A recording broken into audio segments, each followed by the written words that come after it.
You're listening to Rhonda Spaziani on Spaz on Health with greeningradio.com. Are you la la listening? Are you la la listening? Hello, this is Rhonda Spaziani on Spaz on Health, and today's episode is Let's Talk Trans. I had the great fun of being interviewed on the Pure Joy podcast by Joy Clay and Jennifer Schaefer, and we talked all things trans. It's so important to educate yourself on the transgender experience and how they're experiencing our world and how you can better assist your trans brothers and sisters live an authentic life. Tonight we are very happy to have Rhonda Spaziani with Spaziani Therapy. She is a therapist specializing in counseling the transgender community. She also hosts the podcast Spaz on Health that can be found at greeningradio.com. And so thank you so much for being here tonight. Thank you so much for inviting me. This is such a great topic. Thank you. Absolutely. And so we do want to focus on that part of your counseling in reaching out and supporting the transgender community. So can you tell me, how did you get here in your career? Is this where you always knew that you wanted to be? I didn't know that I would end up specifically working with the transgender population. That just kind of happened organically. I have a transgender member of my family. I think that heightened my awareness and sensitivity to how difficult their journey is, and then because of that I was able to put on my profile that I was happy to work with the transgender population, and from that I learned so much. And I also at the college, I have a day job at a community college at Three Rivers Community College in Norwich, Connecticut, and we have a transgender population there as well, and they've helped educate me as well on the nuances of their journey. Mm-hmm. And once you added that to your website, did you find that there was really a great need in the transgender community to have a therapist to reach out to therapy? I wouldn't say a great need because it's only less than 1% of the population in general. I mean, I do get referrals, but I wouldn't say it's the majority of my client base. But there is a need, obviously. And any of my referring physicians, et cetera, that know that I'm happy to work with that population, because many therapists shy away from it just because I think they're just unfamiliar with it and they don't know that they can handle it appropriately. So I am sort of getting to be the go-to person in my community for that population. Mm-hmm. I would just like to thank you for having that specialty. I think that as someone who has quite a few friends in the transgender community, I think that it is a great need. I mean, it's a great need because it's on my heart. And that as they seek to get coverage insurance-wise for this, that it becomes even more of a great need because people need informed consent, as they say. And it's a part of the process, seek a therapist. And what do you think about that process, that they actually need to seek out therapy in this transition? I'm a little ambivalent in it, in that somebody else, and it's a huge kind of responsibility from the therapist to say, okay, this person is now ready to start their medical transition process with getting the hormones, having the surgeries, etc. And it's very disparate for somebody else that wanted to do any other kind of surgery. People can have cosmetic surgery that changes their body drastically, and they don't have to have a therapist weigh in on it. So I'm a little ambivalent about that. I guess because, and with the transition, some of the transition surgeries can be life-altering in that they may totally transform parts of your body that may not be able to be reversed. But with the hormone therapy, I mean, even with the hormone therapy, you can make permanent changes, but not as drastic as the surgical. So like I said, I'm a little bit on the fence about that. Is it ultimately fair? Mm-hmm. Yeah, well, I mean, I think it's a big part of, quote unquote passing, because how do you really know what it's like to live as another gender if maybe you're still fighting something like facial hair, and they're not allowing you to get hormones that lessen that or increase that, or so you're not truly even a part of the transition until you start that medical process. Really, what do you think? Yeah, I agree. However, the hormones, so it's kind of a catch-22, because the hormones can bring on a lot of emotional changes once you start taking them, that even the transitioning people aren't fully ready for. They thought they were, and then when they're going through the process, they're like, holy crap, I didn't know I was going to feel quite this way. And if someone's already working on or is somewhat labile and emotionally dysregulated before that, to go into a hormone process is not necessarily in their best interest, so I can understand that, but to have someone else legislate it feels a little intrusive.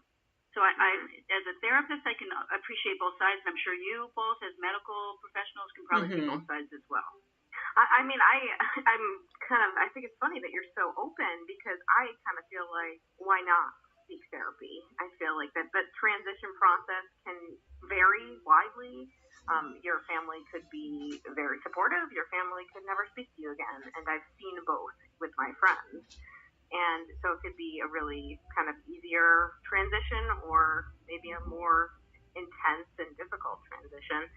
And why not seek out somebody to kind of, be your bud as you go through that process? Oh, absolutely. I'm not saying no. I'm saying sometimes it feels like, you wouldn't have to go to therapy to get breast augmentation. Yeah. But you do have to go to maybe therapy. You should. Right? Maybe you should. But I'm saying during the process, absolutely, I think you definitely should seek out therapy. I'm just a little bit, I don't know, I have mixed feelings about someone legislating that you have to go to therapy. Making it mandatory, basically. Making it mandatory. It feels like Big Brother intrusiveness. If you're totally cool with it and you're ready, I mean, I do think that anyone transitioning should seek out therapy, but to legislate it makes it feel very different to me. Now, my relationship with transitioning people are great. They never resent me, and they like the process. But I mean, they're there because they've been told they have to come. It morphs into something different after a while. So as far as the procedure, is there a certain aspect of it where they have to get permission before they are able to transition? But to even get the hormones, they have to get. A therapist has to sign off on it, or another medical professional that's been seeing them has to sign off that they're, indicate that they feel that they're ready for that transition, that they're stabilized enough, and that they're ready for the transition. Okay. And have you ever heard of someone being rejected as far as at the beginning process, just a therapist saying you're okay? There's many. I mean, and I haven't personally signed the paper yet, because either my trans clients have already transitioned, or they've come in and they've been working with another medical professional who has said, no, I would never sign at this point in time. You're too volatile.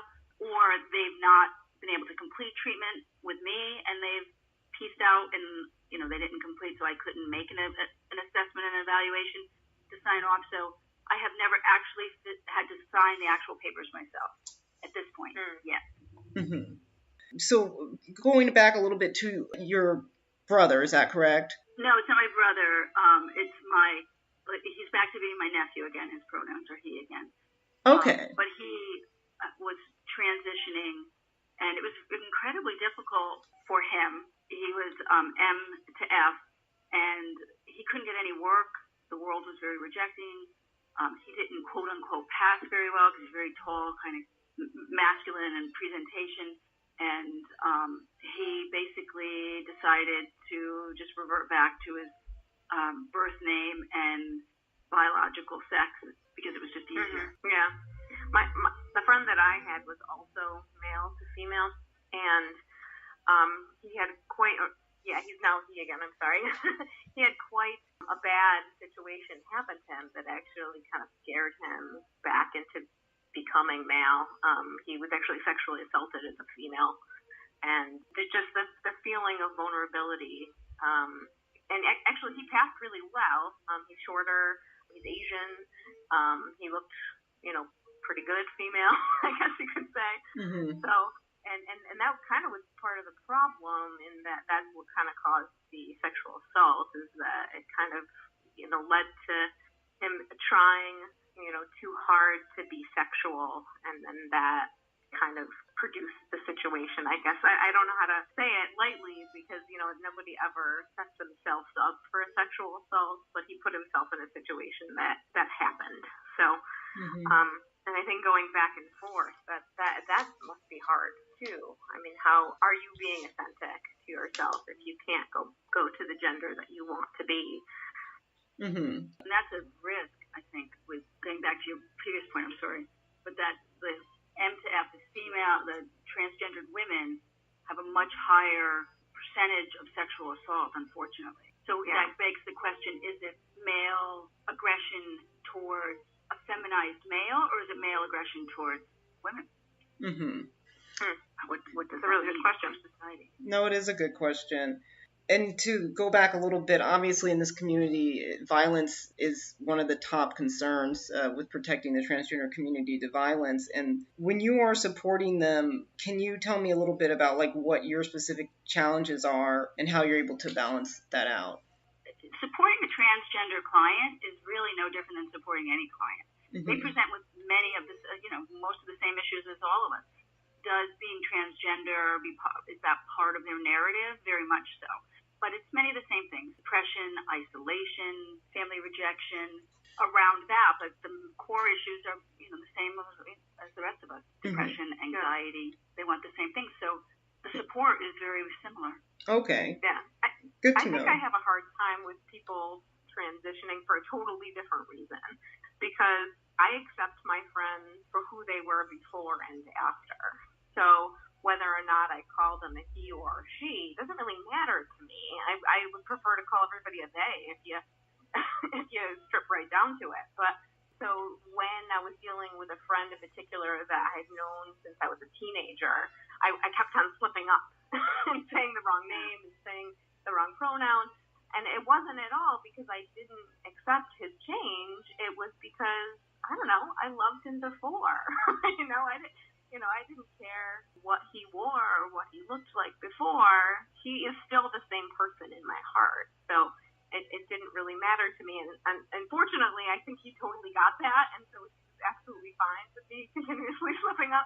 And that was just with that one case. I've had friends that I've not known quite so long that it was kind of easier for me to make that transition. It is harder when I'm around their family, and then their family is calling them by the old pronouns, and then all of a sudden I'm slipping up and calling them the wrong pronouns. And I mean, how important is it to the individuals that everybody really encompass who they want to be? Oh, it's so important. Pronouns and their name, so critically important to them. That's how they feel validated and accepted. And and I understand from both sides because I've dealt with the families too. So the families can come, especially as they're transitioning and they're in their teens. The parents are devastated because they feel like they've lost a child. That little girl, say they had, that they were dressed and played dolls with and had tea parties with and very gender-oriented behaviors and traditions, now all of a sudden is a boy, wants to be a boy, change the name, affecting very masculine attire. Sometimes the parents are devastated because they feel like they don't know. It's hard for them to accept that they feel like it's a different child when it's not. It's the same child, as you said, Jennifer. It's the same person, but they're having a hard time accepting it. And it can be very sad for them, and it's hard. And there's a great, do you guys know Tony Ferriello? Have you ever heard of him? I haven't. I'm sorry. He's got a great documentary called A Self-Made Man, and he's a transgendered male. And he has a great organization where he does these whole fabulous support groups for the families, transitioning youth, as well as for the youth, but for the families as well, because it's such a critical transition for them as well. And that's also factors into how they ease into their transition, is how much their family accepts them. I've had trans clients where the family is totally cool with it. Their friends are cool with it, and it's been really easy. Their issues are other things. It's not the transitioning, it's other emotional challenges. But just life, basically. Nothing connected with their transition. Yes, right. It just depends on the whole spectrum. And then there's others that the family has rejected them, and that's part of their therapeutic processes, learning to love and accept themselves when they've been so violently almost rejected in some cases by their family. Have you had much interaction with anybody with children who are going through this transition? You haven't? Oh, the two people in my life. No, I mean I've had interaction with people that their children are doing this, but I have not had. Was that the question? Did I misunderstand? Yeah. So like a person who's transitioning who has children. Oh no, I haven't. Oh, I have not. Or not good. I don't know. But I have two different. One's family and one's a friend, and one was MTAF and one was FM, and I kind of wish that you had a little bit more interaction with them just so we could discuss it a little bit more. But and they both have young children. so far, I think that those conversations with the kids have gone okay, except for when the family is not supportive, the larger family is not supportive. And maybe they don't totally understand it. Maybe they're so young that they totally don't really get, like, maybe mommy or daddy is playing dress up. And that's okay. Dress up is okay. We make believe all the time. So I don't really know, how much kids really get it or really understand that, gender at any age, whether they be elderly or, 5 years old, and identifying as one or the other is really important to that individual. And the fact that children are more accepting. Yeah. Children overall appear to be more accepting of it. The younger students and clients that I've worked with, they've kind of grown up with a much different openness.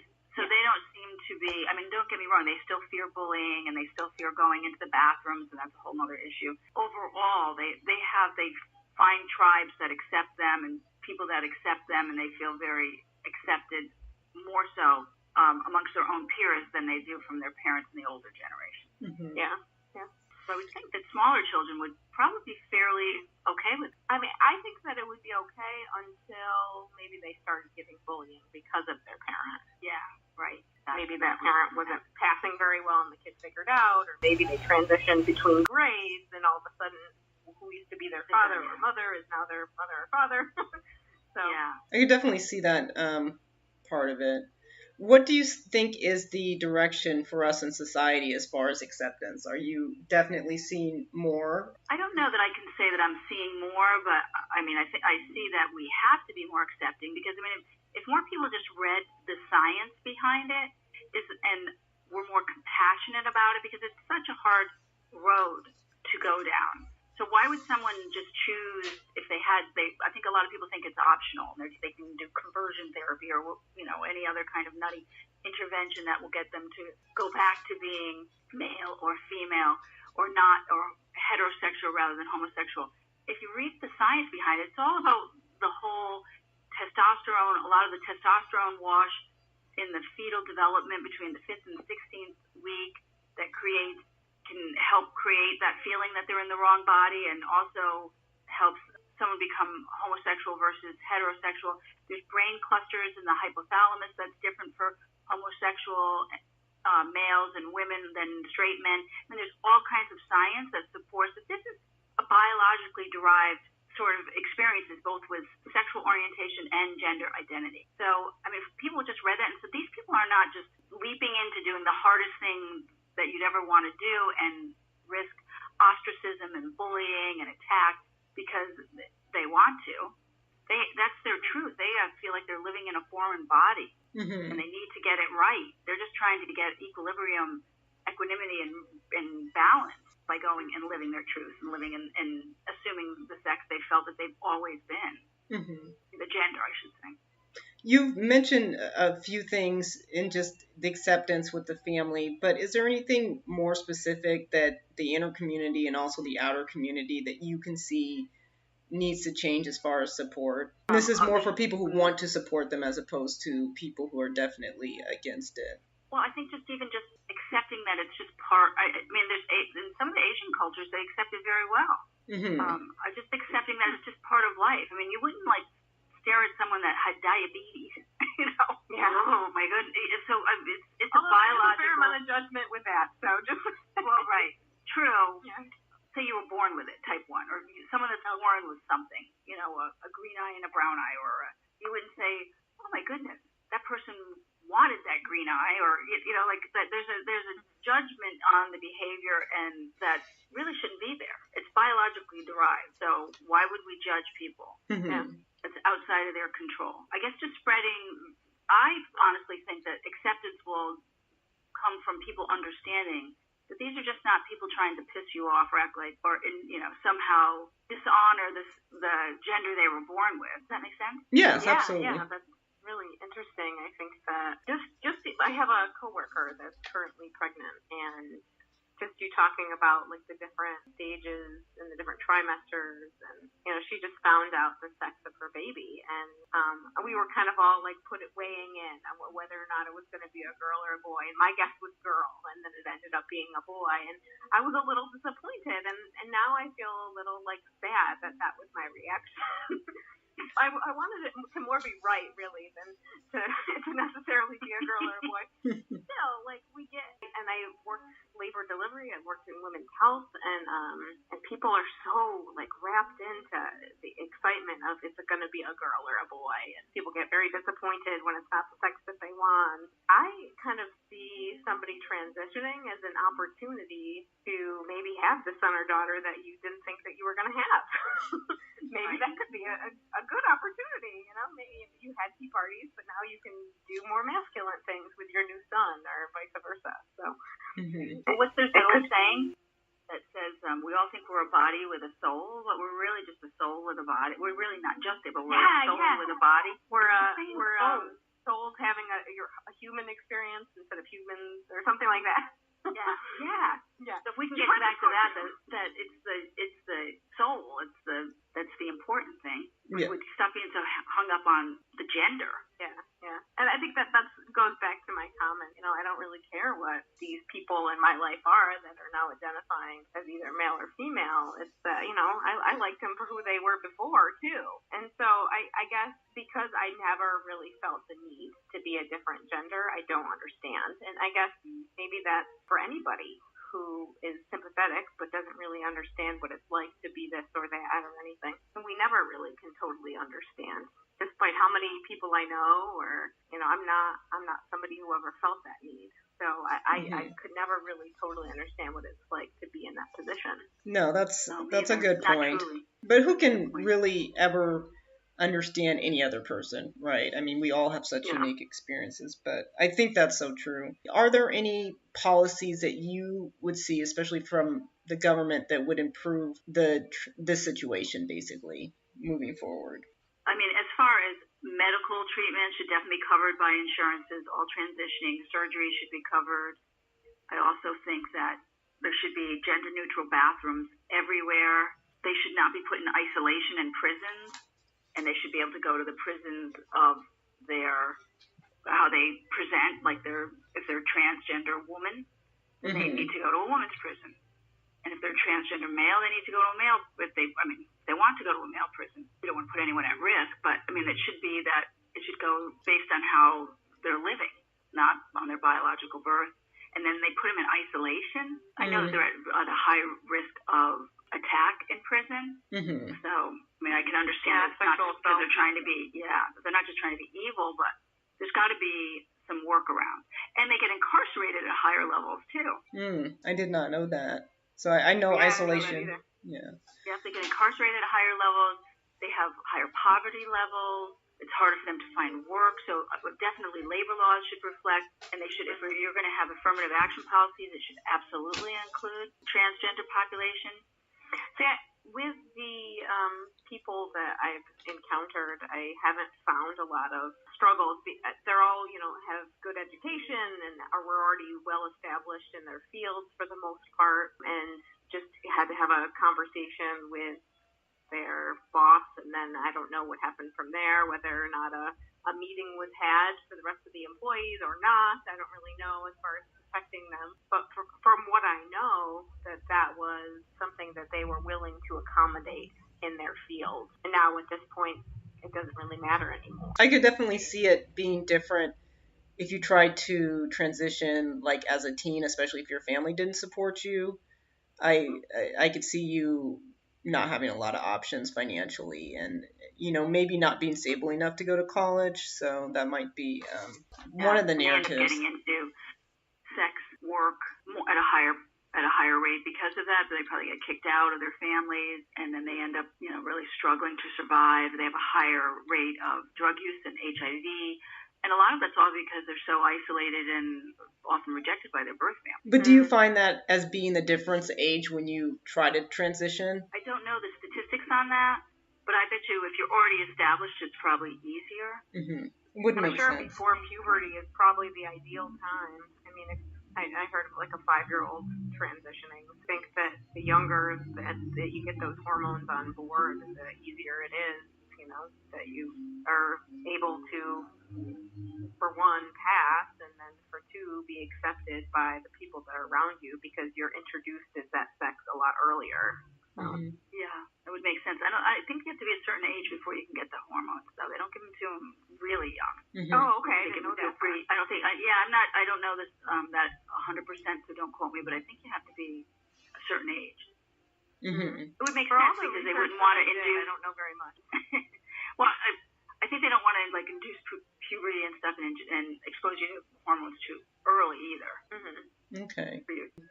So going back a little bit to, I kind of started the question, but I want to balance it out a little bit more because as you brought out, you don't have such specific challenges with the transgender community, but just as a healthcare worker and someone who has to be emotionally available to others, how do you, or just first of all, do you get emotional burnout? Working with that community specifically, or No, just just in general, as a therapist. Absolutely.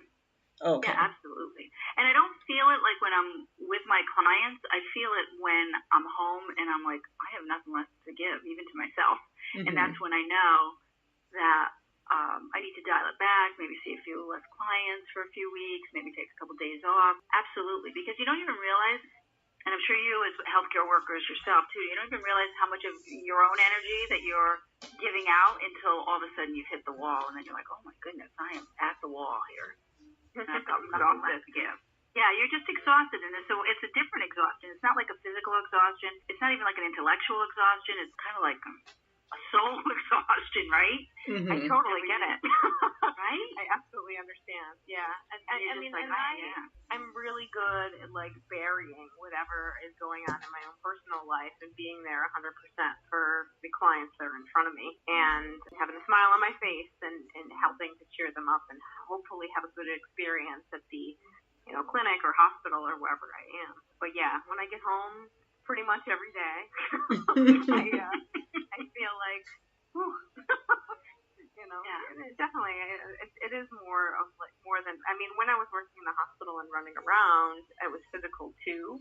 Now that I'm in sort of a slower pace clinic, I think that still, like you feel it, especially when you're dealing with more sensitive populations. When I worked out west, the poor populations that hadn't gotten health care in a really long time and all have so sad stories, and it's just you really feel for them. And I could see, especially somebody who was really struggling with a transition like this, their families were being abusive and not accepting and not loving them for who they were no matter what. And it makes me really sad that happens and that they care so much about what society thinks that they're not willing to accept them for who they are. Or maybe it's religious, and I think that Joy can probably weigh in on this, maybe more than I can, as far as a family rejecting somebody that's transitioning because of religious belief.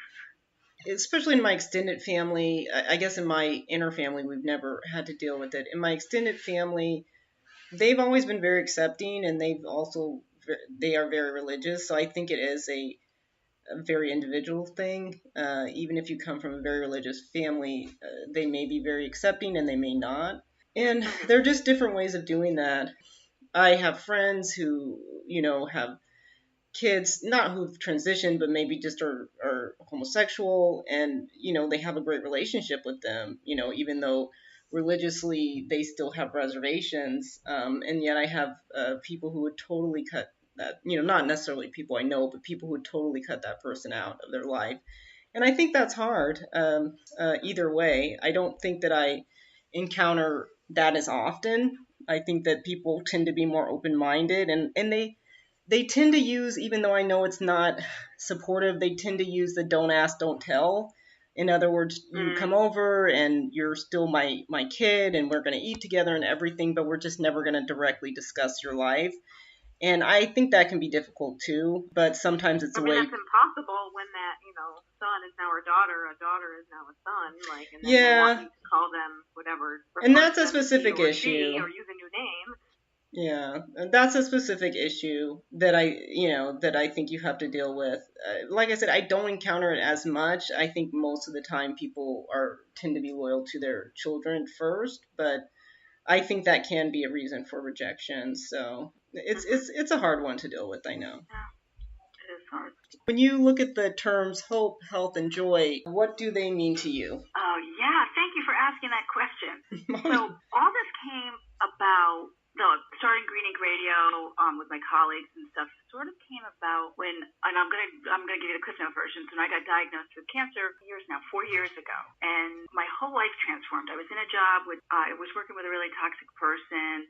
I realized that I had kind of hit a wall with my life. I wasn't doing my practice yet, and I was doing administrative work during my day job because I had gotten away I went from being a counselor to being an administrator, and I wasn't doing the one-on-one anymore. So I realized that I got this diagnosis for cancer, had no resources given to me because the type of cancer I had isn't like a sexy cancer. And then Sexy cancer? No, it's not, it's not a sexy cancer. I got diagnosed with bladder cancer, and the color, the stone is yellow. I kid you not. And so I decided I wanted to transform my life. And so in the process of figuring all that out, I realized I wanted to get back to counseling, so I started my practice. But I wanted to change the world, even if it was just for one person, in a way that would bring about hope, health, and joy. So that's why our focus is on like raising the universal vibrations just a little bit so that, the world is a little bit better in some way for something that we can contribute. So it's all about positivity and, like I said, raising the universal vibrations. That's really cool. Yeah, absolutely. I mean, I would call bladder cancer sexy cancer. I don't know. I mean, I deal with a lot of cancer patients actually. So, and I know a lot of specifics about the different ones. So, and I think that I get what you mean by sexy cancer. It's not one of the ones that you see all the pink ribbons and you see the different color ribbons at different times of the month and all that kind of stuff. There's no one that people normally talk about. There's no bladder cancer month. There's right. And there's no runs.